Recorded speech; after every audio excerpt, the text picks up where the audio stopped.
여러분, 사랑은 어떤 관계에 될까요? 사랑은 삼각관계입니다. 삼각관계가 돼야 돼요. 저를 갑자기 째려보는 분도 계신데 그래도 뭐 할 말은 해야 돼요. 사랑은 무슨 관계가 돼야 된다고요? 삼각관계가 돼야 됩니다. 여러분, 사랑은 두 가지가 있습니다. 에로스의 사랑이 있고 아가페의 사랑이 있는데, 에로스의 사랑도 삼각관계고 아가페의 사랑도 삼각관계예요. 에로스의 사랑은 어떤 삼각관계입니까? 에로스의 사랑이든 아가페의 사랑이든 할 수 있음과 할 수 없음을 구분하는데, 그 다음에 할 수 있음을 하게 하거나 할 수 없음을 하지 않거나, 할 수 있음으로 할 수 없음을 하려고 하거나, 할 수 없음으로 할 수 있는 것을 하지 않으려 하거나 하는 그런 관계 속에서 구분과 선택은 그 기준이 있는데, 에로스의 사랑의 기준은 나와 너, 그 다음에 나의 유익. 그래서 삼각관계입니다.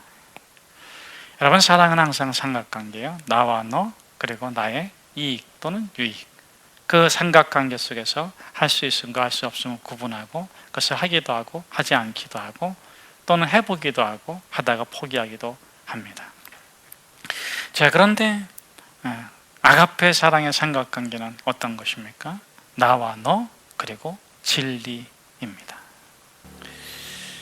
사랑은 삼각관계예요. 하고 하지 않고, 끊고, 중단하거나 계속하거나 더하거나 덜하거나. 에로스의 사랑의 삼각관계에서는 이익, 유익이 결정하죠. 아가페의 사랑의 삼각관계에서는 너도 아니고 나도 아니고 무엇이? 진리가. 우리는 그 사랑의 삼각관계 속에서 때로는 위기도 겪고 어려움도 겪고 고난도 겪고 환난도 겪는데, 진리를 붙잡고 끝까지 그 사랑을 이루어 가고자 하는 사람을 의로운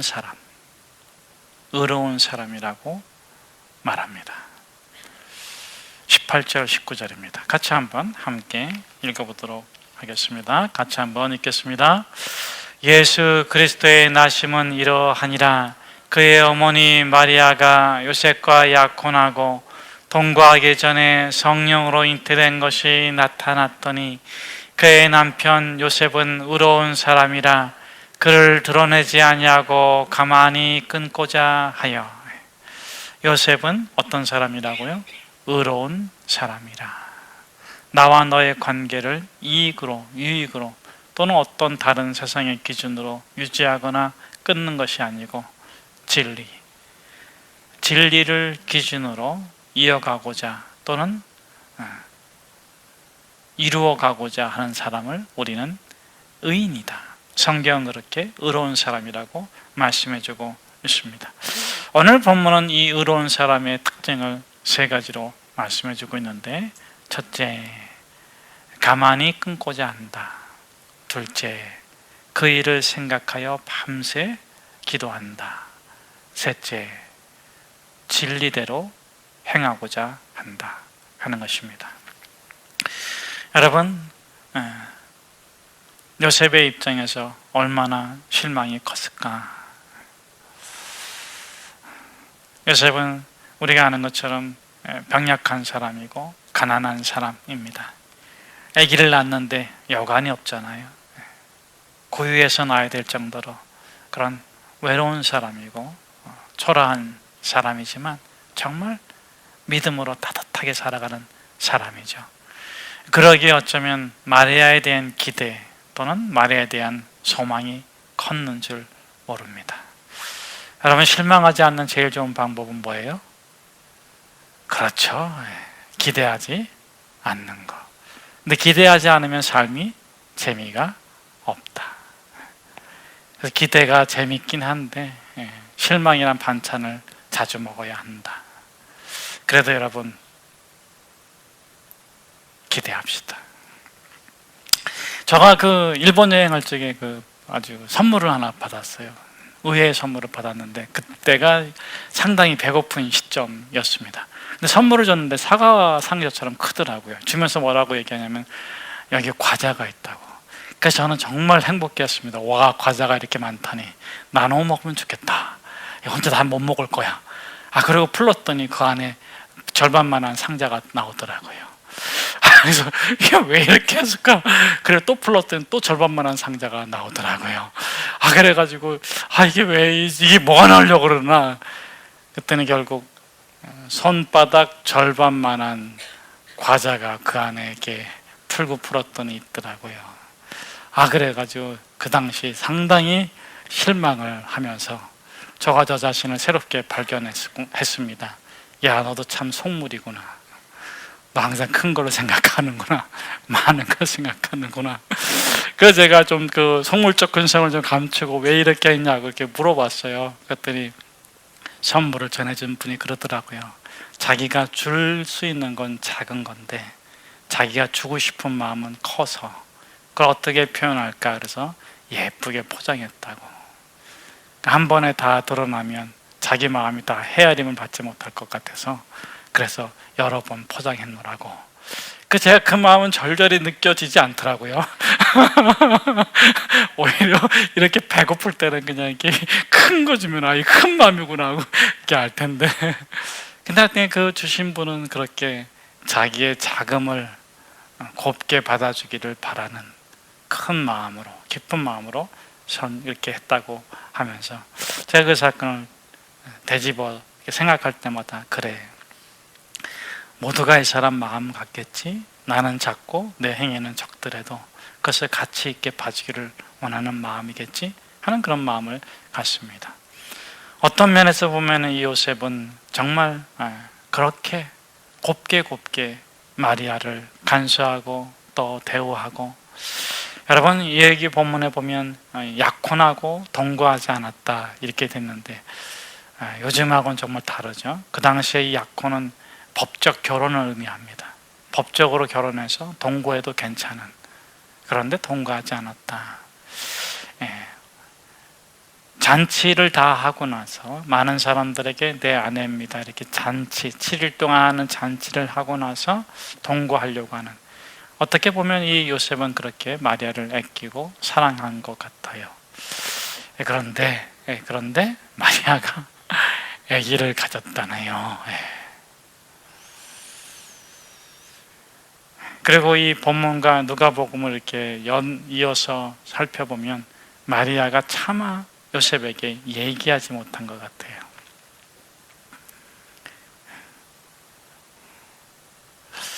그 모습을 보고 발견하고 확인하게 되었을 적에 설마 했던 그 실망감이 얼마나 컸을까. 그런데 요셉은 그 실망감 속에서 어떻게 했다? 그는 의로운 사람이라. 그런 상황 가운데서도 나와 너의 유익이나 이익으로 하는 것이 아니라 나와 너 그리고 진리, 성경이 무엇을 원하는가, 하나님의 무엇을 바라는가, 그것을 함께 그 삼각관계 속에서 고민하면서 어떻게 했다? 가만히 끊고자 했다.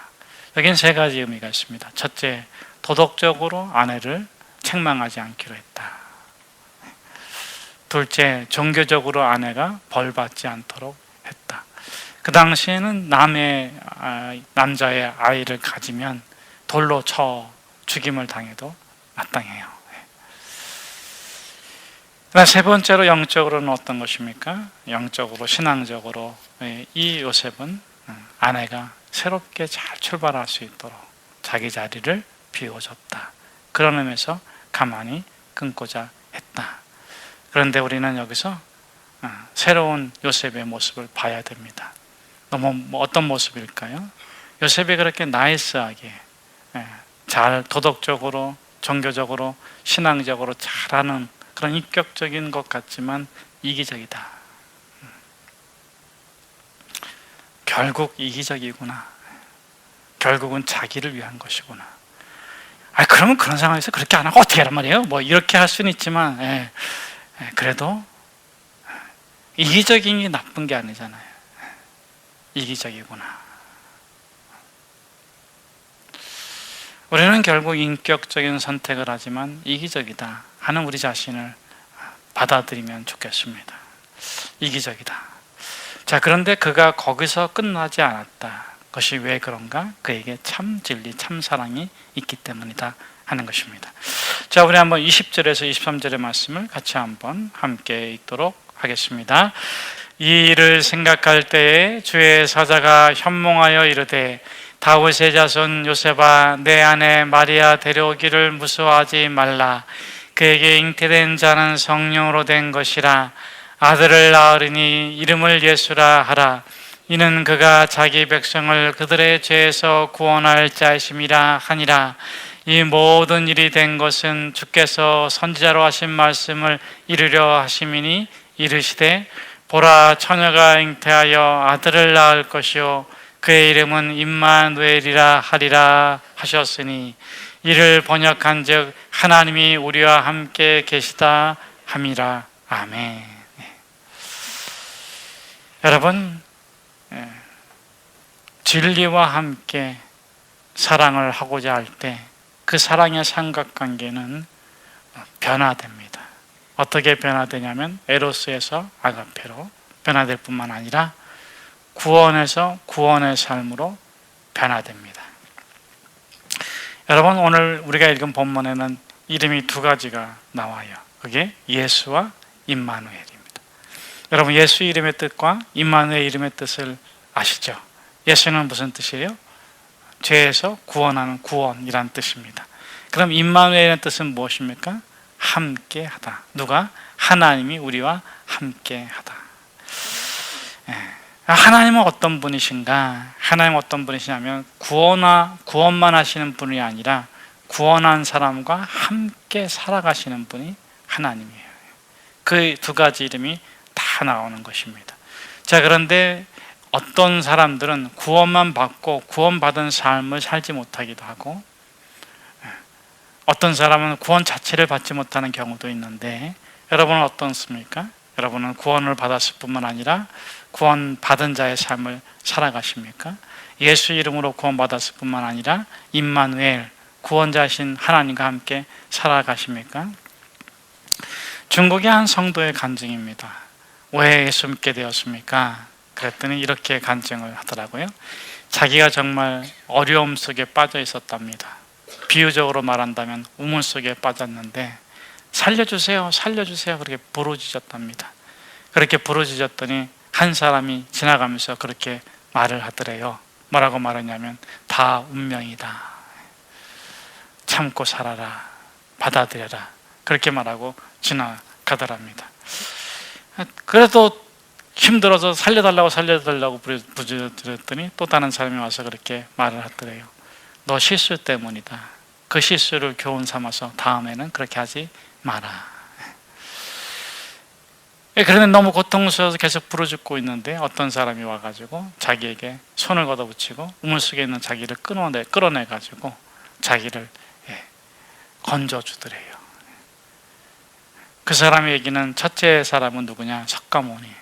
다 운명이다. 네 업보대로 살아야 된다. 두 번째 사람은 누구냐? 공자. 교훈을 배우고 다시는 그렇게 되지 않게 살아라. 세 번째 사람이 누구냐? 자기에게 있어서 예수라는 거예요. 예수님은 어떤 분인가? 자기의 고난, 환난, 아픔에 찾아와 주셔서 함께 거해 주시고 거기서부터 함께 소망의 걸음을 걸을 수 있도록 인도해 주시는 분이 자신의 구원자 예수라는 것입니다. 여러분, 예수님은 어떤 분이십니까? 예수님은 성육신하신 분이십니다. 왜 사람이 되었는가? 우리의 아픔을 채울하기 위하여, 우리의 고난을 함께 겪으시기 위하여. 한 청년이 군대를 갔습니다. 군대에서 부상을 당했습니다. 그런데 안타깝게도 두 눈을 실명하게 되었습니다. 의사가 대놓고 얘기합니다. 너가 이제 눈 수술을 하면 살아는 나지만 두 눈이 다 실명하게 될 거야.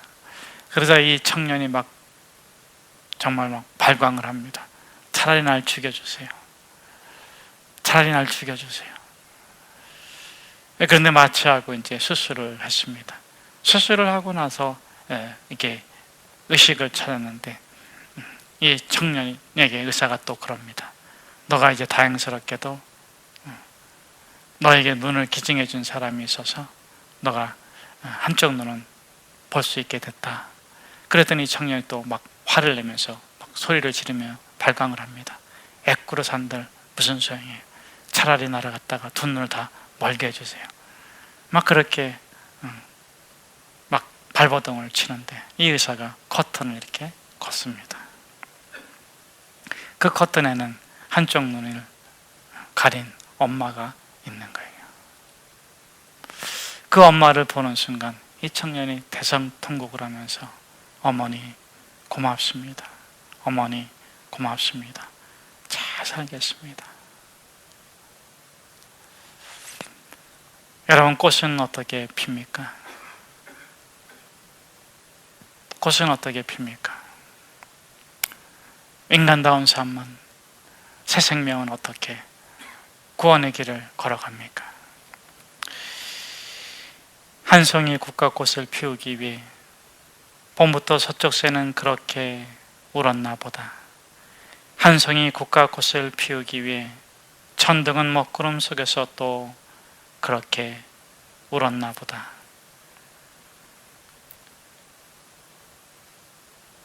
노란 내 꽃잎을 피우려고 간밤에 무서리가 저리 내리고 내게는 잠도 오지 않았나 보다. 여러분, 요셉이 진정 의로운 사람이라는 것은 그가 인격적인 면에 있는 것이 아니라 진리를 붙잡고 기도하고 진리 안에서 그 삼각관계를 해결하기를 원했던 것이죠. 자신의 입장이 아니라, 마리아의 입장이 아니라 진리 안에서 진리 안에서 마리아를 놓고 기도했을 적에, 그 깊은 밤을 기도했을 적에 마침내 진리의 음성이 들립니다. 두려워하지 마라. 무서워하지 마라. 마리아는 성령으로 잉태된 것이다. 마리아니까 그렇죠. 그 아들이 예수니까 그렇죠. 아니요. 여러분, 예수님께서 날 때부터 소경된 자를 만났습니다.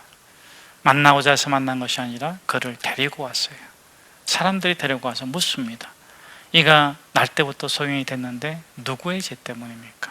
이 사람의 죄입니까? 아니면 그 부모의 죄입니까?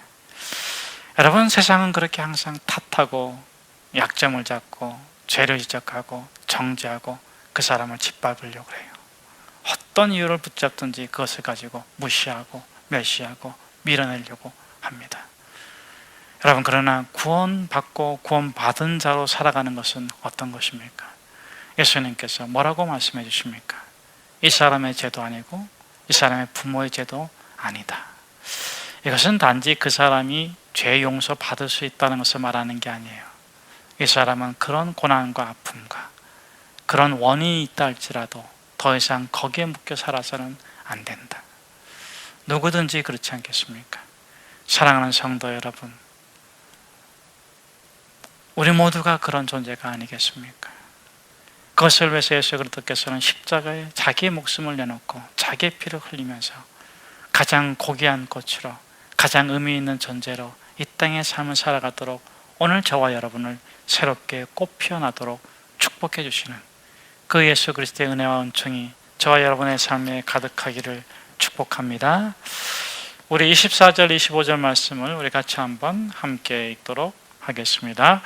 요셉이 잠에서 깨어 일어나 주의 사자의 분부대로 행하여 그의 아내를 데려왔으나 아들을 낳기까지 동침하지 아니하더니 나음의 이름을 예수라 하니라. 아멘. 토스토의 대작인 안나 까르네나에 보면 그런 표현이 있습니다. 행복한 가정의 모습은 모두 비슷하지만 불행한 가정의 모습은 각기 다른 이유가 있다. 행복한 사람들, 행복한 가정, 행복한 공동체는 그 행복한 이유가 거의 똑같다, 비슷하다.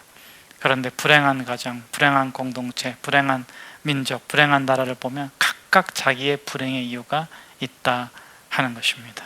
저는 여러분들에게 그렇게 묻고 싶습니다. 여러분의 가정이 행복합니까? 아니면 불행합니까? 여러분이 속해 있는 여러분의 관계가 행복합니까? 아니면 불행합니까? 여러분, 행복한 사람은 이유가 단순해요. 누구에게 있습니까? 자기에게 있습니까? 타자에게 있습니까? 아니면 예수 그리스도에게 있습니까? 진리를 붙잡은 사람은 진리로 인한 행복을 샘물처럼 솟아내게 되는 것입니다. 그러나 진리를 놓친 사람은 그 어떤 걸 붙잡고 있다 할지라도 결코 행복할 수가 없습니다.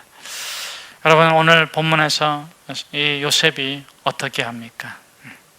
분부대로 했다, 진리대로 행했다. 그래서 이 자기를 아내 마리아를 데려왔지만 동거하지 않았다 하는 건데, 그것이 무엇입니까? 그것은 정말 진리를 꼭 붙잡고 그 진리가 자기들 가운데 이루어지기를 원하는 이 요셉의 삶이고 기도이고 실천인 겁니다. 여러분, 마태복음 1장 1절은 어떻게 시작되죠? 한번 외워보겠습니다. 시작. 외우지 못하면 설교가 안 끝날 것 같은데 아브라함과 다윗의 자손 예수 그리스도의 계보라. 전에 개정에서는 세계라 그런데 개역 개정에서는 계보라. 여기는 세 가지 메시지가 있다고 그랬죠. 첫 번째는 아브라함의 다윗의 자손이다, 육신적인 예수. 그 다음에 하나님이신 예수. 세 번째 메시지는 아브라함과 다윗의 약속을 완성하시는 예수 그리스도. 여러분, 예수님께서 어떻게 아브라함과 다윗과 누가복음에는 그 족보가 아담까지 올라가는데 어떻게 그 약속을 완성하십니까? 십자가를 통해서 온전히 완성하시는데 그 과정이 족보에서 세 가지로 설명되어 있다고 지난주에 나눴습니다. 첫째는 순리, 두 번째는 영리, 세 번째는 하나님의 전적인 간섭을 통해서, 섭리를 통해서 완성된다고 말씀드렸죠. 오늘 이 요셉이 가장 간절하게 바라는 것은 뭐냐면 그 진리가 자신에게, 그 진리가 마리아에게, 그 진리가 자신의 가정 가운데 온전히 이루어지기를, 조금도 틀림없이 이루어지기를, 그랬을 적에 이 이성적으로, 상황적으로, 감정적으로 이해할 수 없는 이것이 온전히 해결되기 때문에 간절한 마음으로 그 기간을 지켜내는 것입니다. 여러분, 우리가 당하는 고난과 환난과 아픔이 어렵고 긴 것 같은데 지나가 보면 어떻습니까? 순간이에요. 짧은 거예요. 아무것도 아니에요. 여러분, 아무것도 아니에요. 여러분, 그것 때문에 괴롭고 힘든 게 지금이지만 지나고 나면 아무것도 아니에요. 수능이 끝났는데 삼수해가지고 대학 입학한 친구가 그러잖아요. 이거 아무것도 아닌데 그때 왜 그렇게 괴로워했나. 여러분들도 그런 거 많죠. 그거 아무것도 아니에요. 지나면 아무것도 아니에요. 그걸 붙잡고 있는 내가 괴로운 거예요. 여러분, 버리세요. 놓으세요. 우리가 붙잡아야 될 것은 진리이신 예수 그리스도, 그분의 산 소망만을 꼭 붙잡고 모든 것을 온전히 이루어 가시는 저와 여러분 되기를 주의 이름으로 축복합니다.